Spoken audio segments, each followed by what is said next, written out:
મિત્રો, આજે આપણે વાત કરવાના છીએ મહિલા સમૃદ્ધિ યોજના વિશે, જેમાં નવો વ્યવસાય શરૂ કરવા માટે તમને 1,25,000 રૂપિયા સુધીની સહાય છે એ મળવા પાત્ર છે. તો મિત્રો, આ યોજના વિશે સંપૂર્ણ માહિતી તમને આ વિડીયોની અંદર આપવાની છે. ઓનલાઈન ફોર્મ કેવી રીતે ભરવું એના વિશે પણ ચર્ચા કરીશું. તો વિડીયોને પૂરો જોવા વિનંતી. જો તમને વિડીયો ગમે તો લાઈક કરજો, તમારા મિત્રો સુધી શેર કરજો અને ચેનલને સબસ્ક્રાઇબ કરી લેજો, જેથી આવી કોઈ પણ માહિતી આપ સુધી પહોંચતી રહે. તો ચાલો શરૂ કરીએ. મિત્રો, સૌપ્રથમ તો તમારે કોઈ એક બ્રાઉઝર ઓપન કરી અને આ વેબસાઇટ છે એને સર્ચ કરાવવાની છે, ggdconline.gujarat.gov.in. ગુજરાત ગોપાલક ડેવલપમેન્ટ કોર્પોરેશનની આ વેબસાઇટ છે ઓપન થઈ જશે.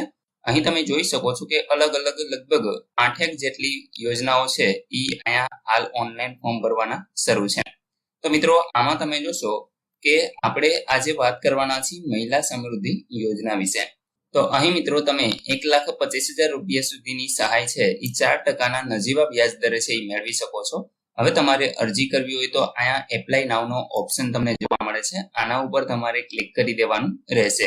તો મિત્રો, અહીં તમે જોઈ શકો છો મહિલા સમૃદ્ધિ યોજના લોન માટેનું ઓનલાઈન અરજીપત્રક. હવે આમાં તમે નીચે સ્ક્રોલ કરાવશો તો અહીંયા આપણે જે મહિલા સમૃદ્ધિ યોજના સિલેક્ટ કરેલી છે એ જ તમને જોવા મળશે.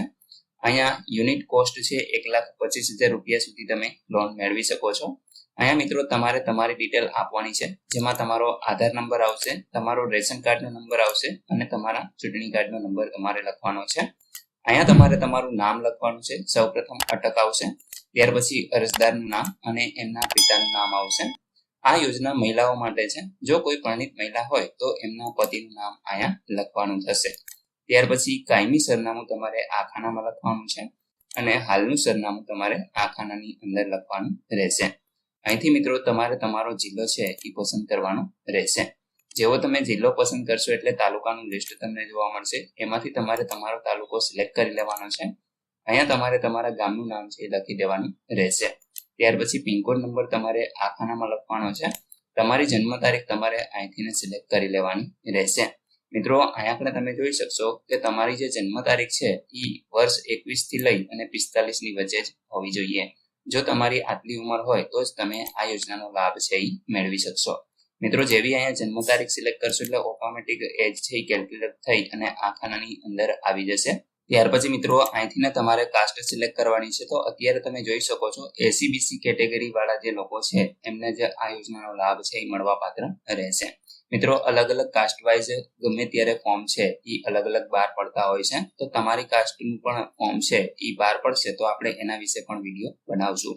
અહીં મિત્રો SC ST category, EWS category, તો આવા અલગ અલગ જે કાસ્ટના ફોર્મ છે એ ઓનલાઈન શરૂ થશે એટલે આપણે એના વિશે પણ વિડીયો બનાવશું.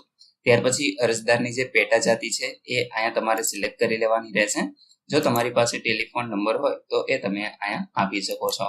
બાકી મોબાઈલ નંબર તમારે ફરજિયાત આપવાનો છે અને ઈમેલ આઈડી જો હોય તો એ તમે આપી શકો છો. અહીંયા મેરિટ કે અનમેરિટ જે પણ હોય એ તમારે સિલેક્ટ કરી લેવાનું છે. જો કોઈ વિધવા સ્ત્રી આ ફોર્મ ભરતી હોય તો એને અહીંયા યસ અથવા નોમાં જવાબ આપવાનો રહેશે. હવે મિત્રો અહીંયા એક છે ઈ ટૂંકમાં જોઈ શકો છો કે નોંધ આપેલી છે કે 3 લાખ રૂપિયા અથવા તો એનાથી ઓછી તમારી કુટુંબની કુલ વાર્ષિક આવક છે એ હોવી જોઈએ. ત્યાર પછી અહીંયા અરજદારના કુટુંબની કુલ વાર્ષિક આવક કેટલી છે એ તમારે લખવાની છે.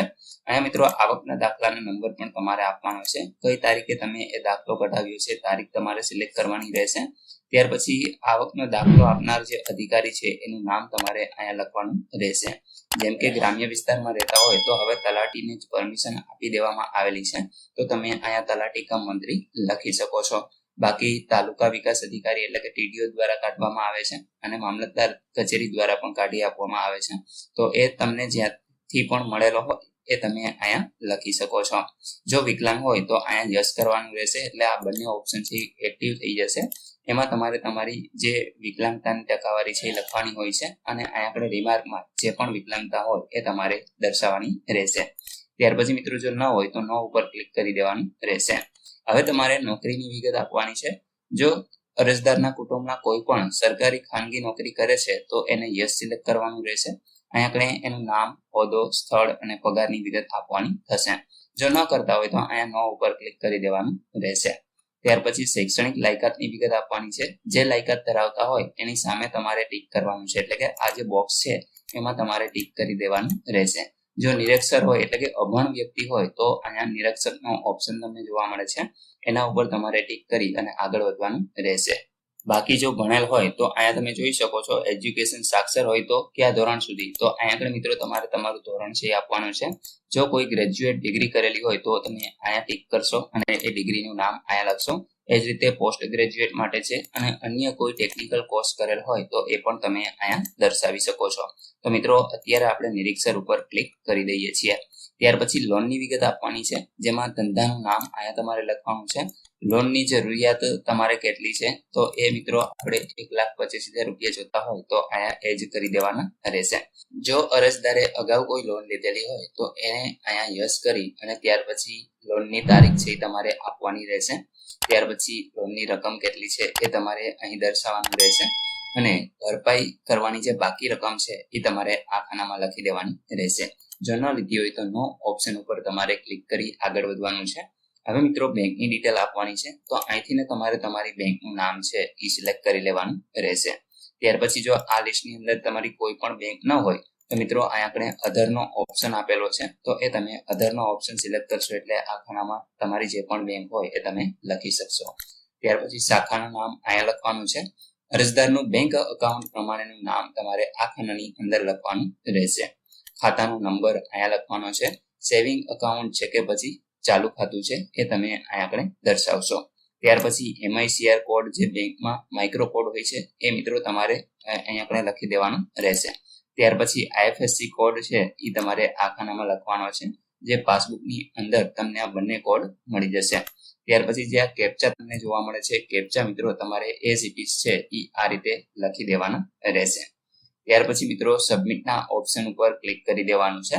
તો આપણે તમામ વિગત ભરી અને આગળ વધીએ. મિત્રો જેવું તમે સબમિટ કરશો અહીં તમે જોઈ શકો છો કે તમને એક નંબર છે એ જોવા મળશે. એ તમારો એપ્લિકેશન નંબર એટલે કે કન્ફર્મેશન નંબર છે એ તમને મળી જશે.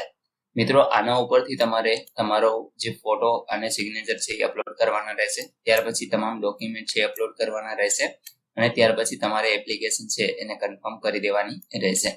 ત્યાર પછી મિત્રો તમારે આની પ્રિન્ટ છે એ મેળવી લેવાની રહેશે. તો આ રીતે તમે આખી એપ્લિકેશન છે એ કરી શકો છો અને તમારો વ્યવસાય શરૂ કરી શકો છો. મિત્રો આશા રાખું છું કે આ વિડીયોની અંદર તમને તમામ માહિતી મળી ગઈ છે. તેમ છતાં પણ કોઈ પ્રશ્ન હોય તો તમે કોમેન્ટ દ્વારા પૂછી શકો છો.